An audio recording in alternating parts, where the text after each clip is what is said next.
Yes, inshuti bakunze mudukurikira ku muyoboro wa YouTube Ijambo rya Imana TV cyangwa se Ijambo rwa, twongeye kubaha ikaze muri wa mwanya tumaze tuvuga ku mateka y'intumwa z'umwami wacu Yesu Kristo, amateka yaziranze, ubuzima zabayemo, ubuzima, imibereho, ibikorwa, ndetse tukavuga n'iherezo ryazo. Uyu munsi rero twongeye kubaha ikaze, turabishimiye kongera kubana namwe, kandi Imana idushoboza kongera kugaruka imbere ya kamera ngo dufate ibi biganiro twongere kubibasangiza. Turayishimiye, Imana ishimwe. Haraciye iminsi benshi mutatubona, turi mu bihe by'imvura bikomeye bigiye bigoranye, ariko dushimiye Imana iducira inzira tukongera kuboneka. Imana iduhane umugisha mu izina rya Yesu. Amazina nk'ibisanzwe ni Emmanuel Nzabonimana. Ku batagabwe bari kuri umuyoboro bageze ari ubwa mbere, tuguha ikaze, turakwakiriye, kandi kwifatanya natwe ni ikomeye. Gukora subscribe, twandikira muri comment, Imana iguhe umugisha. Turagira ngo rero dutangire muri uyu mwanya, tugeze ku mateka y'intumwa ya 9 yitwa Yakobo mutoya mwene Rufayo, umuvandimwe wa Lewi Matayo. Abo twari kumubushize twavuze ku ntumwa y'umwami wacu Yesu Kristo yahamagawe yitwa Lewi, hanyuma Yesu akamwita Matayo. Yitwa rero intumwa ya Yesu yitwa Lewi Matayo, niyo twari duheretse kuvugaho. Uyu munsi tugiye kuvuga ku muvandimwe we nanone witwa Yakobo mutoya, akaba ari we mwene Arufayo. Akaba atandukanye na Yakobo mukuru wa Petero twabonye mu ntangiriro, Simoni Petero, bene Zebedayo. Rero uyu Yakobo turi kuvuga ni umuvandimwe wa Lewi Matayo bene Arufayo. Imana duhane umugisha. Rero reka dusenge Imana hanyuma dukomeze muri uyu mwanya. Imana turagushimiye umwanya uduhaye wo kongera kuvuga ku mateka y'intumwa n'ubuzima bwaziranze nuko zarangije umurimo, kugira ngo tubane icyifuzo cyiza cyo kugukorera tudacogora, kandi ko nyuma y'ubuzima hari ubundi buzima. Urakoze, uduhane umugisha n'abadukurikiye n'abazadukurikira bose, umuntu wese akoremo inkomezi by'uru rugendo, kandi umuntu wese akugire umugisha muri iri jambo. Tabarwa atabarwe, ugirirwa neza n'Imana agirirwe neza n'Imana, umuntu wese nakugireho umugisha kubwa Yesu Kristo umwami wacu, amen. Nk'ibisanzwe rero tubahaye ikaze inshuti bakunzi, tumaranye iminsi tuganira kuri aya mateka y'intumwa z'umwami Yesu. Nanone kuri uyu munsi turagira ngo twongere tuvuge ku mateka y'intumwa yitwa Yakobo mutoya mwene Arufayo. Imana tugire neza. Turaza kwifashisha kandi ijambo ry'Imana nk'ibisanzwe, dusoma muri uru rwandiko ubutumwa bwiza bwa Yesu Kristo bwanditswe na Luka ibice 6, duhere ku murongo wa 12. Hatwereka amateka cyangwa se icyo Yesu yakoze ajya guhamagara intumwa. Imana tugire neza. Reka dusome twihuse. Yego, igice cya 6 ubutumwa bwiza bwa Yesu Kristo bwanditswe na Luka, duhereye ku murongo wa 12. Handitse ngo, nuko muri iyo minsi avayo ajya ku musozi gusenga, akishora asenga Imana. Ijoro rikeye ahamagara abigishwa be, atoranyamo 12, abita intumwa: Simoni uwo yise Petero, na Andereya mwene se, na Yakobo na Yohana, na Filipo, na Bartolomayo, na Matayo, na Toma, na Yakobo mwene Arufayo, na Simoni witwa Zerote, na Yuda mwene Yakobo, na Yuda Isikariyote wahindutse umugambanyi. Imana tugire neza. Uko twari tumaze kubabwira, uyu Yakobo ni mukuru wa Yohana. Ntabwo ari mukuru wa Petero, wa Simoni Petero, ahubwo umuvandimwe wa Simoni Petero ni Andereya. Hanyuma Yohana mwene Zebedayo yavaga indi mwene Yakobo mukuru, birumvikana. Hanyuma uyu Yakobo tugezeho ni mwene Arufayo, akaba yabindi mwe nawe na Lewi Matayo. Imana ishimwe. Bibiliya itweretse ko uyu mwami wacu Yesu Kristo arimo akora umurimo akora ibitangaza. Nusoma hepfo gatoya ku murongo wa mbere wa kino gice, bajya inama bavuga bati abantu bawe, abigishwa bawe, iki ntibiyiriza ubusa, dore isabato barayica, nawe urakora ibitangaza ku munsi w'isabato. Idini ry'abafarisayo n'abasadukayo n'abanditsi n'iki bose bamuhagurukiye bavuga bati ibyo bintu ukora byo kwica isabato, ugakora ibitangaza ku isabato, ugakiza abantu ku isabato, abigishwa bawe ntibubahirize amategeko y'isabato. Yesu abona ko umurimo ukomeye, abona ko ibintu bindi bisura. Ntabwo ari ko atari abizi, yari abizi ko bizabaho, abanyedini bazamugambanira. Batangiye kujya inama rero zo kumufata ngo bamurege ibinyoma, arabimenya. Arangije hano kuri murongo wa 12 haravuga ngo nuko muri iyo minsi avayo ajya ku musozi gusenga. Amaje kuryuza umuntu wari unyunyutse ukuboko ku isabato, bajya inama yo kugira gute, yo kumurega ibinyoma, yo kumushinja, yo kumufata n'ibiki byose. Hanyuma rero abona ko akwiriye kugira abandi bantu atoza kugira ngo ashyiremo imbaraga, ashyiremo umwete, umurimo waguke cyane. Hanyuma rero Bibiliya iratubwiye ku murongo wa 12 ngo avayo ajya ku musozi gusenga, akesha ijoro ryose asenga. Arangije mu gitondo ahamagara abigishwa bose, amaze kubahamagara atoranyamo 12 abita intumwa. Abo bagabo 12 rero yabise intumwa, kandi buriya abo twita ngo ni apotre cyangwa se apostle, arabatuma ati mugende mukore nk'ibyo mwambonanye, mwigisha abantu, abemera bagakizwa, bakihana bakabatizwa, bazakizwa. Kandi mu batumwe ntabwo ari aba 12 gusa, ahubwo abagabo 12 barabo kugira ngo afatanye nabo umurimo wa buri munsi. Aho agiye bagendane, abigishe imirimo n'ibitangaza, abakoreshe ibitangaza. Mbese bari abantu yari arobanuye kugira ngo bafatikanye umurimo muri iyo minsi. Naho abatumwe bari benshi, aba bitwa abigishwa bose. Amateka ya Bibiliya agenda atwereka ko hari abagiye bakora ibitangaza byinshi, kandi n'uyu munsi haracyari abantu bakorera Imana batari muri umubare w'abantu 12. Rero aba 12 biswe intumwa kuri uriya munsi, ariko bavuye mu bigishwa.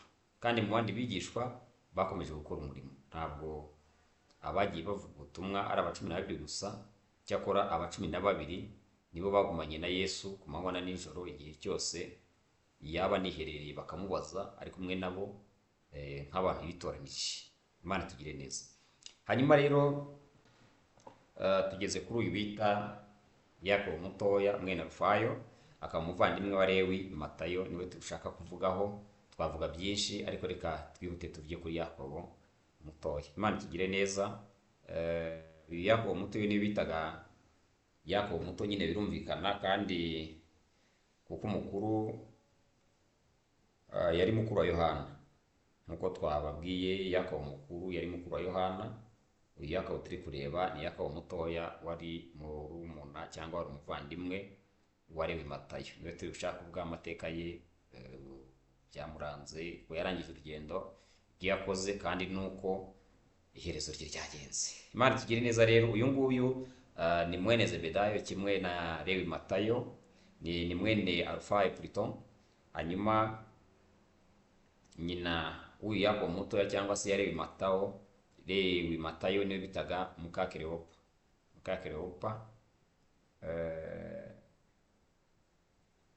Akaba kandi yaritwaga Mariya wundi utari nyina wa Yesu. Hari Mariya Magadalena, hari Mariya nyina wa Yesu, Yose Bikira Mariya. Hari Mariya rero wundi aha Bibiliya yagiye igaragaza ko yitwa Mukakereopa, kandi uyu Kereopa nanone amateka tugaragariza ko ari we Alfayo. Yego, Kereofas cyangwa se Kereopa ari we Alfayo, kandi akaba ari we se w'aba bana babiri. Uyu rero Mariya wundi umugore wa Alfayo niwe Bibiliya yakunze kugaragaza ngo ni Mukakereopa cyangwa se umugore wa Kereofas cyangwa se nyina wa Yakobo mutoya na Lewi Matayo. Uyu rero Mukakereopa niwe Mariya wundi nyina w'aba bahungu, abagabo babiri Bibiliya itweretse. Imana itugire neza. Cleophas cyangwa se Cleopa rero ntaho atandukaniye na Arufayo mu mateka. Mu basesenguzi bagaragaje ko uyu Cleophas cyangwa se Cleopa ari we Arufayo. Imana itugire neza. Hanyuma rero Yakobo ntabwo yigeze ahuza na mukuru we Lewi Matayo. Birumvikana Lewi Matayo twababwiye ko yari umukoresha w'ikoro akorera leta y'Abaroma. Icyo gihe mu Isiraheli bakamufata nk'umugambanyi ugambanira bene wabo kubw'imisoro, twarabivuze tubigarukaho. Hanyuma uyu bita rero Yakobo we ntabwo yigeze ahuza nawe, ntabwo yagiye mu murongo we, ahubwo Yakobo we yari ari mu itsinda ry'abantu bitwaga Abazerote. Abazerote yari itsinda ry'insoresore zishyize hamwe ziharanira demokarasi, kwishyira ukizana kwa muntu hariya mu gihugu, Abayuda nyine bashaka kuvanaho icyo gitugu cya colonisation romane. Bivuga ngo Abaromani cyangwa se Abaroma bari barabakolonije bakajya no gushakayo imisoro. Birumvikana uyu Lewi Matayo twabonye ahahise uvindimwe n'uyu Yakobo bene Arufayo, akaba ari we wari umukoresha w'ikoro. Yesu amuhamagara, twarabibonye. Hanyuma rero uyu Yakobo we yakoze ibitandukanye n'ibyo umuvandimwe Lewi Matayo yakoze. We yari ari muri ino tsinda y'Abazerote b'indwanyi, b'insoresore bishyize hamwe. Reka twumve icyo amateka avuga cyane. Kari agatsiko k'insoresore z'Abayuda kari karigometse ku butegetsi bw'Abaroma, ndetse kagaharanira kwigobotora iyo ngoma gakoresheje urugomo rw'uburyo bwose, imvururu cyangwa se kumena amaraso. Burya ngo inda harimo ubw'ibyara Mweru na Muhima. Birumvikana kwa Mariya cyangwa se muka Cleopa havutsemo umukoresha w'ikoro, havukamo n'ibandi, ariko kandi havukamo, ntabwo ari ibandi, havukamo n'umuntu wagiye mu mutwe w'iterabwoba kugira ngo babashe kurwanya iyo ngoma yari bamereye nabi. Hanyuma rero ntawe uzi neza aho Yesu yahuriye bwa mbere na Yakobo cyangwa Matayo, ariko abahamagara ntibwari ubwa mbere babonanye, kuko bari bafitanye amasano ya bugufi. Igihe cyari kigeze ngo bita umuhamagaro. Imana itugire neza. Uyu Yakobo mutoya bene Arufayo, aba bahungu babyarwa na Mariya, umugore wa Cleophas cyangwa se Arufayo, Cleopa, bari bafitanye isano ya hafi. Turaza kubibona n'uyu Yesu. Ariko uyu munsi wo kubahamagara, abasesenguzi b'amateka ntabwo bigeze bagaragaza neza aho bahuriye na Yesu ajya kubahamagara. Icyo kora bari mu bigishwa be bamukurikira nk'abandi bose, abatoranye muri bariya bandi 12 abagira intumwa. Imana itugire neza. Igihe cyari kigeze ngo babe intumwa rero bamukurikire nyine kandi bamukorere, bakore iby'umuhamagaro ubategeka. Imana ishimwe. Hanyuma rero turebe ku bidasanzwe byaranze Yakobo mwene Arufayo. Yakobo ni ibiki byamuranze? Yakobo uyu yari umusore mwiza ufite uburanga n'igihagararo, wasaga na Yesu cyane ku buryo iyo babaga bari kumwe byabaga bigoye kubatandukanya. Yes, uyu Yakobo yari umusore w'uburanga, muremure, mwiza, ufite igihagararo. Amateka agaragaza ko yasaga na Yesu, ko bavuga ko ashobora kuba yari mubyara we mu by'umubiri ukurikije aho yavutse. Hanyuma rero ndetse ni naho banditse b'amateka bavuga ko ariyo mpamvu Yuda agiye kugambanira Yesu yavuze ngo uwo nza kuramutsa kamusoma araba ari ubu ngubu. Nuko hari harimo n'abandi, harimo n'inguyu Yakobo mutoya. Amateka agaragaza ko yasaga na Yesu cyane, kuza kumutandukanya n'abandi byari buze kugorana. Imana itugire neza. Niyo mpamvu abasesenguzi bagaragaje ko Yuda iyo ataza guhobera Yesu ngo amusome, batari kuza kumenya Yesu, kumutandukanya n'uyu Yakobo. Ni Yakobo rero basaga, ko amateka agaragaza ko ari mubyara we. Imana itugire neza. Hanyuma rero ibindi bishobora kugira ishingiro kuri Bikira Mariya nyina wa Yesu, yari mubyara wa Mariya nyina wa Yakobo, yego umugore wa Arufayo. Uyu muka Cleopa cyangwa se Mariya wundi umugore wa Cleophas cyangwa se Cleopa cyangwa se Arufayo, yari mubyara wa Mariya wa nyina wa Yesu, umugore wa Yosefu. Kandi Yosefu nanone yashatse ari uwa kabiri, ko uwo yari afite bwa mbere yari yaritabye Imana, ashaka uyu Mariya ari uwa kabiri. Amateka hari ukuntu abantu bigishwa amateka, ariko ni ngombwa no kuyiga no kuyasoma. Hanyuma ko biri tugaragariza ko hari bene nyina cyangwa hari bene se bande ba Yesu. Aba rero ni abana ba Yosefu yari afite bwa mbere na mbere yuko ashaka Mariya. Imana itugirire neza. Ntabwo tuza kujya muri byinshi, ariko turashaka kuvuga ko uyu Yesu n'uyu Yakobo bari bafitanye isano. Birumvikana nyina wa Yesu na nyina wa Yakobo na Lewi Matayo barababyara, bivuze ko abana babyaraga rero bari nk'abavandimwe, umwe ari mukuru wundi, undi ari nka murumuna wundi mu muryango. Mu Kinyarwanda niko tubyita. Imana itugire neza. Hanyuma rero reka turebe ku iherezo ry'iyi ntumwa Yakobo. Yakobo yatewe amabuye n'Abayuda bene wabo kugeza apfuye, bamuhora kubwiriza ibya Yesu kandi batabishaka. Urumva, twasomye ijambo ry'Imana. Yesu yabwiye abigishwa be ati, Yohana yabatirishije amazi, ariko mwebweho mugiye kuzabatirishwa Mwuka Wera n'umuriro.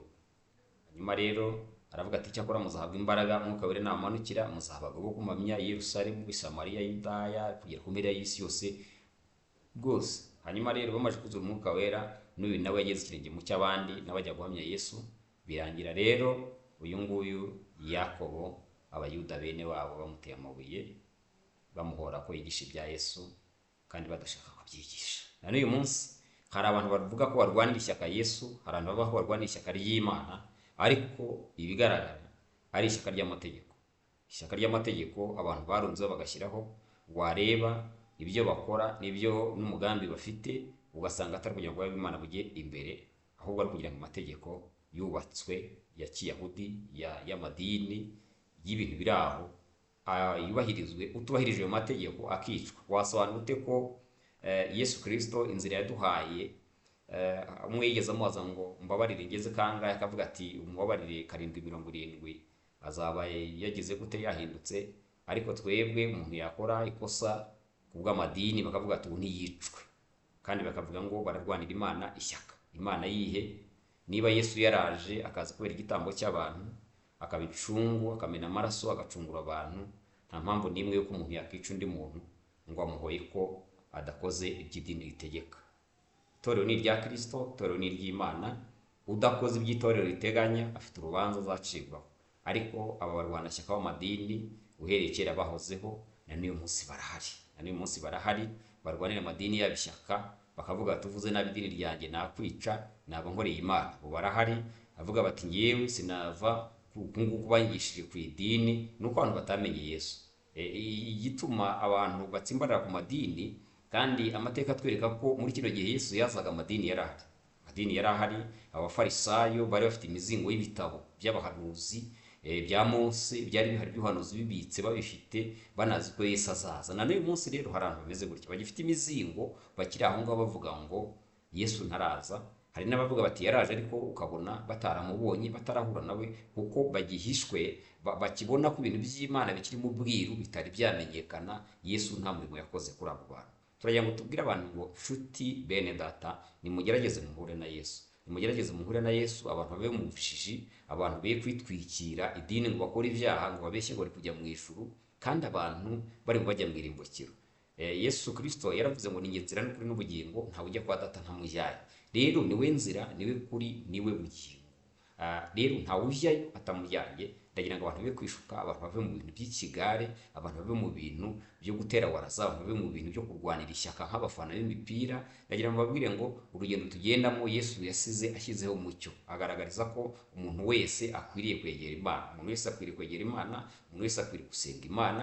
Umwenda wari ukingirije ahera amaze gutanga ku musaraba watamutsemo kabiri, umuntu wese yigererayo, kandi imva zarakingutse, abapfuye bizeye bazukana na Yesu. Turebe tubwire abantu rero ngo hariho muri kino gihe, hariho igihe cy'ubuntu. Abantu bamwemeye, Yohana igice cya mbere umurongo wa 12 avuga ngo icyakora abamwemeye bose, Imana ishimwe. Abantu bamwemeye Yesu bose bakizera izina ry'abaha ububasha bwo kwitwa cyangwa bwo kuba abana b'Imana. Ndagira ngo mbabwire ngo abo ntibabyawe n'umubiri, ntibabyawe n'ubushake bw'umugabo n'umugore, ahubwo babyawe n'Imana, babyawe n'ijambo, bahinduka abana b'Imana. Tujye tubwira abantu rero, abantu ntibareke kurwana amashyaka arimo ibyaha n'ibicumuro ngo bararwanira amadini yabo. Urabona ko muri kino gihe uyu Yakobo mutoya, bene wabo abayuda, bene wabo bamuteye amabuye baramwica arimo kubwiriza ibya Yesu, bavuga bati ibyo bintu uri kubwiriza ntitubyumva, uwo Yesu ntabwo dushaka kumwemera kuko twebwe dufite amategeko twubatse tudashaka ko anyeganyega.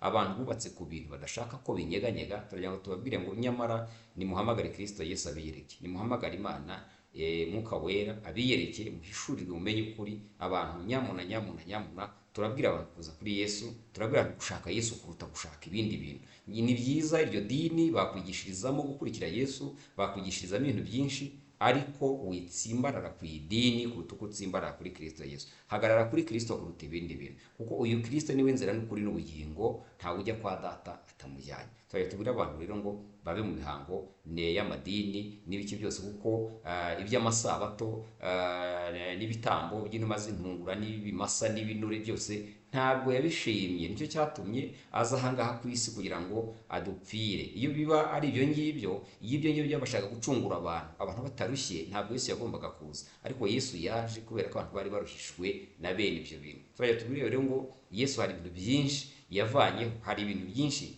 bibera abantu imisaraba. Niba wumva hari ikintu idini rigukorera ukumva n'umuzigo, n'umutwaro uremereye, igobotora iyo ngoyi, ntabwo ari wo murongo Yesu yazanye. Yesu yaje kuruhura abantu. Imana ishimwe. Yesu yaje kuruhura abantu, ntabwo Yesu yaje gukorera abantu umutwaro. Yaravuze ngo umutwaro mbakorera nturemereye. Ndagira ngo mbabwire ngo iyo umuntu yamaze kwizera umwami Yesu, ibintu byose biremera, birikora kandi Imana iravuga. Imana ishimwe. Tujya gusenga Imana, ariko tujya tubwira abantu ngo Yakobo yishwe na bene wabo, yishwe n'abanyedini, kandi biritwereka ko na Yesu ubwe abanyedini aribo bagize gute, bamugambaniye bakajya kumutanga abafarisayo. Abo banditsi barabahanga, banditsi biki? Urumva barandikaga iki? Bandikaga amateka, ibyabayeho byaranze itorero cyangwa idini muri icyo gihe, barabyandikaga bikabikwa. Ukuntu Abisirayeli bagiye mu mujyi, byabaga byanditswe, hari abantu bashinzwe ubwo bwiru bwo kubibika, kubikipinga ku buryo biraba bise. Hanyuma aba rero nibo babonye Yesu aje kuruhura abantu, babonye atangiye kubwira abantu ngo nimubohoke, imitima nibohoke. Ntabwo naje kuri mu bwami bwo mu isi, naje kuri mu bwami bwo mu mitima, kugira ngo abantu babohoke babone agakiza. Hanyuma baravuga bati uyu muntu rero atandukanye cyane nuko twari twubatse system y'ibitambo, twari twarubatse system y'ibintu byacu bikomeye bitanyeganyezwa. Babonye umuntu aje kubinyeganyeza, baravuga bati reka tumurwanye, tumukureho. Na n'uyu munsi tujye tubwira abantu ngo abantu bakiri muri uyu murongo wo kunaniza umukumbi, kunaniza abantu b'Imana, kandi bakabereka ko bari kubajyana mu ijuru, urwo rusika rwavuyeho. Umuntu wese yemerewe kwegera Imana, umuntu wese yemerewe gukurikira Imana, yemerewe kuyisenga, kandi nta bwiru bukiriho kereka umuntu utarizera Yesu. Numara kwizera Yesu nk'umwami n'umukiza wawe, ibintu byose birashoboka, biremera, ibintu biroroha, nta mitwaro iremerera abantu b'igihari. Abantu benshi bagiye bakomerekera mu nsengero, mu madini, birumvikana ahantu hari abantu benshi ntihabura ibibazo. Ariko tujye tubwira abantu ngo nyamara abantu iyo baza kumenya Yesu, nta n'impamvu zo gukomeretsa no gukomereka byari kuba mu bantu. Ubundi wakomereka ute niba waragiye ushaka Yesu? Hari ikindi cyakujyanye mu idini? Wagiye gushaka Yesu, se waramubonye? Waramubuze? Kimwe muri ibyo nicyo cyakubera intandaro yo gukomerekeramo. Ariko niba waragiye ushaka Yesu w'i Nazareti, arashakwa akaboneka. Imana ishimwe. Ibirenze ibyo, mu idini si koperative, mu idini si ahantu abantu bajya muri football, abantu bajya gukina imipira. Mu idini ni ahantu heza abantu bahererwa doctrine, amabwiriza, amahame abafasha kugenda muri runo rugendo, kugira ngo abantu bazarusheho gusingira icyo Kristo yadufatiye. Hanyuma rero iyo ugiyemo ufite intego utandukanye n'icyo, ujya rumwe no kuvuga ngo nzakora ibi, nzaba umuyobozi, nzagira gutya, nzakora ibi, bene iryo rari rigutandukanya n'abafite indi ntumbero. Uzageramo ufite kurwana no guhatana no gukomeretsanya, ariko kandi abandi barimo kuzura Umwuka Wera, barimo barajya mu ijuru, wowe ugende uzane iby'intambara. Rero tujya tubabwira ngo na n'uyu munsi mu idini haracyariho abarwana ishyaka ry'idini kuko barwanira ubwami bw'Imana. Utwo barwanira iby'ubugingo bakarushaho kurwana ishyaka ry'idini. Ngewe ibyuma byanjye byakora niba bikozeho twaharwana, ninjye washoyemo amafaranga, nubatse urusengero ageze ndagira ngo ubwire ngo ibyo byose wakoraga yari imirimo myiza uzahebwa mu ijuru. Reka rwose kurwanira ishyaka rya bene ibyo bintu. Icyakora byo ntibikwiye kwangizwa ngo bifatwe nabi urebera. Watanga inama aho ukeneye wakifashishwa, ariko nibitanashoboka wihangane, imirimo wakoze niba warayikoranye gukunda imirimo yose izagororerwa. Tutajya mu bindi bintu tukafata undi murongo, ariko tukajya kuvuga ko Yakobo yazize abanyedini, abayuda bene wabo babitse ibyasezeranijwe. Imana itugire neza. Tujya tubabwire ngo rero namwe nimuhamye neza Imana, ababanga bazabanga, ababagambanira bazahaboneka, ariko nimuhamye neza Imana muzatabarika amahoro. Nicyo dusengera, nicyo dusaba kugira ngo twese tuzarangize urugendo amahoro. Imana idanumisha mu izina rya Yesu. Mana turagushimiye ko tugire neza muri uyu mwanya. Umuntu wese udukurikiye kugira amateka yaranze intumwa Yakobo mutoya umwe na Rufayo, turasenze kugira ngo Mwami wacu umutere ishyaka n'umwete, umwongere imbaraga mu rugendo, udaniwe umukomeze, izindi gikomeze gushyirwa hejuru mu izina rya Yesu Kristo.